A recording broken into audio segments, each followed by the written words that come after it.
दोस्तों ये तो आप जरूर जानते होंगे कि टाइटेनोबोआ इस दुनिया का अब तक का सबसे बड़ा सांप था। और वहीं अगर हम मगरमच्छ की बात करें तो सार्कोसुकस इस दुनिया का सबसे बड़ा मगरमच्छ हुआ करता था। लेकिन ये दोनों ही जानवर आज धरती से विलुप्त हो चुके हैं। मगर इन दोनों ही जानवरों की छोटी प्रजाति आज भी इस दुनिया में मौजूद है और इन दोनों जानवरों के बीच अक्सर लड़ाई होती रहती है। लेकिन तब क्या होता अगर टाइटेनोबोआ और सार्कोसुकस के बीच लड़ाई हुई होती, तो इस लड़ाई में कौन जीतता? इसी बारे में आज की इस वीडियो में हम जानने की कोशिश करेंगे। साथ ही हम ये भी जानेंगे कि सांप और मगरमच्छ के बीच किस बात को लेकर सदियों से युद्ध चली आ रही है। तो ज्यादा देर ना करते हुए चलिए आज का ये वीडियो शुरू करते हैं। दोस्तों आज से करीब 6.5 करोड़ साल पहले मेक्सिको में एक बहुत बड़ा धमाका हुआ। ये धमाका यहाँ पर एक एस्टेरॉयड के गिरने की वजह से हुआ था और इस धमाके की शक्ति जापान पर गिराए गए परमाणु बमों की तुलना में 1000 करोड़ गुना ज्यादा थी। जाहिर है कि इस एस्टेरॉयड की बर्बादी सिर्फ मेक्सिको तक ही सीमित नहीं रहने वाली थी, बल्कि ये पूरी दुनिया को दहला देने वाला एक विस्फोट था। भयंकर विस्फोट ने डायनासोर जैसे बड़े जीवों के अस्तित्व को पृथ्वी से हमेशा के लिए मिटा दिया। अब पृथ्वी पर सिर्फ जमीन में बिल आदि में छुप कर रहने वाले और कम मात्रा में भोजन करने वाले जानवर ही बचे थे। लेकिन इस बर्बादी से टाइटेनोबोआ नाम के विशाल सांप ने भी खुद को बचा लिया, क्योंकि बड़ा आकार रखने के बावजूद भी टाइटेनोबोआ पानी में या फिर जमीन के अंदर छुप जाने में माहिर था। ये सांप लंबाई में 50 फीट और वजन में 1000 किलो से भी ज्यादा भारी हो जाता था। और क्योंकि धरती से बड़े डायनासोर विलुप्त हो चुके थे, इसलिए इस भारी भरकम सांप से मुकाबला कर पाना सभी जीवों के बस से बाहर की बात थी। लेकिन एस्टेरॉयड की तबाही से बचने वाले जीवों में टाइटेनोबोआ अकेला विशालकाय जीव नहीं था, बल्कि गहरे पानी में रहने की अपनी आदत के चलते पृथ्वी के इतिहास में पाए जाने वाले मगरमच्छों की सबसे बड़ी प्रजाति भी इस तबाही से बच गई थी।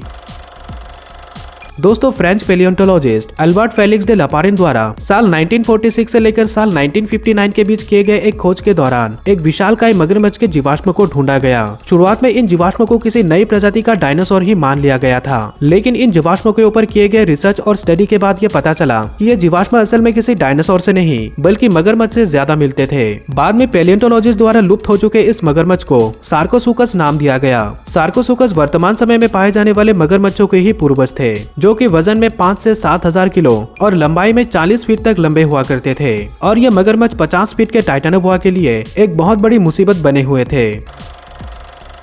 विशाल मगरमच्छ और टाइटेनोबोआ लगभग एक ही तरह के जीवों का शिकार किया करते थे और यही इन दोनों की लड़ाई का सबसे बड़ा कारण था। ये दोनों ही जीव ज्यादातर मछलियों का शिकार करना पसंद करते थे और एक जैसा शिकार करने की वजह से इन दोनों ही जीवों में लड़ाई हो जाना स्वाभाविक था। अगर हम सार्कोसुकस मगरमच्छ के दांत और जबड़ों को स्टडी करते हैं तो ऐसा लगता है कि मानो इस मगरमच्छ ने जन्म ही टाइटेनोबोआ से लड़ने के लिए लिया था। बेहद बड़ा शरीर होने के बावजूद भी सार्कोसुकस मगरमच्छ के दांत और जबड़ा इसके शरीर के अनुपात में छोटे थे। हालांकि ये मगरमच्छ बहुत बड़े जानवरों का भी शिकार कर लेता होगा, लेकिन इसका यह लंबा और पतला जबड़ा किसी सांप को मार डालने के लिए एकदम परफेक्ट था। लेकिन फिर भी किसी टाइटेनोबोआ जैसे लंबे चौड़े सांप को मार डालना इस मगरमच्छ के लिए इतना भी आसान काम नहीं रहा होगा, क्योंकि टाइटेनोबोआ बेहद ही शक्तिशाली सांप था। यह अपने शिकार को अपनी मजबूत कुंडली में जकड़कर शिकार की हड्डियों को बड़ी ही आसानी से तोड़ देता था। अगर हम वर्तमान समय की बात करें तो ऐसा लगता है कि अभी भी टाइटेनोबोआ और सार्कोसुकस के बीच लड़ाई चली आ रही है। बस फर्क सिर्फ यही है कि अब इन दोनों ही जीवों के छोटे प्रजाति आपस में लड़ रहे हैं। जैसे कि एनाकोंडा और बर्मीज पाइथन को बहुत बार वर्तमान समय के मगरमच्छ से उलझते हुए देखा जा सकता है। और अगर संख्या पर नजर डालें तो ऐसा लगता है कि इन दोनों ही जीवों के बीच हुई इन लड़ाइयों में जीत मगरमच्छों के बजाय सांप की होती है।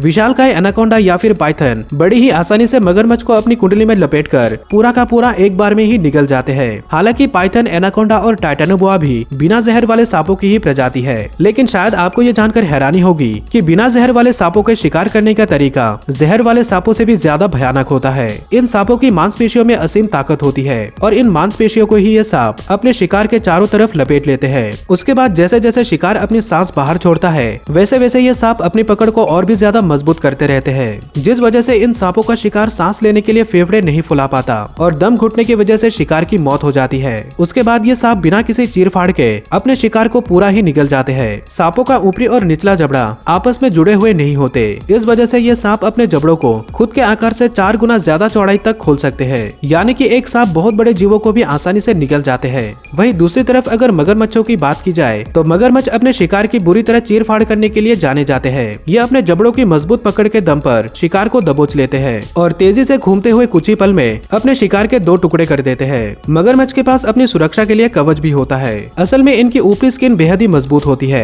इस स्किन को कोई भी सांप अपने दांतों से नुकसान नहीं पहुंचा पाता। मगरमच्छ आसानी से अपनी सांस को आधे घंटे से भी ज्यादा समय तक रोके रह सकते हैं। यानी अगर कोई एनाकोंडा मगरमच्छ को अपनी कुंडली में जकड़ता है तो मगरमच्छ का दम घोटने के लिए उस सांप को कम से कम आधे घंटे तक मगरमच्छ को दबोच कर ही रखना होगा, जो कि एक मुश्किल काम है। इस लंबे समय के दौरान मगरमच्छ अपने दांतों से उस सांप को गंभीर नुकसान पहुंचा सकता है। इसलिए जब सांप किसी मगरमच्छ पर हमला करते हैं तो वो मगरमच्छ के गर्दन और जबड़ों को ही सबसे पहले निशाना बनाते हैं। सांप मगरमच्छ के जबड़ों को अपनी कुंडली में लपेट लेते हैं ताकि मगरमच्छ अपने दांतों से उस सांप को ना काट पाए। धीरे धीरे पाइथन मगरमच्छ के गर्दन को भी अपने शरीर से लपेट लेते हैं और कई बार ये मगरमच्छ की गर्दन को इतनी जोरों से दबाते हैं कि मगरमच्छ की गर्दन की हड्डी ही टूट जाती है। सांप भले ही बहरे होते हैं लेकिन वो अपनी स्किन की मदद से छोटे वाइब्रेशन को भी महसूस कर लेते हैं। कई रिसर्च में यह देखा गया है कि सांप अपने शिकार के दिल की धड़कन को भी महसूस कर सकते हैं। इसलिए पाइथन तब तक मगरमच्छ को दबोचे रखते हैं जब तक मगरमच्छ का दिल धड़कना बंद ना हो जाए।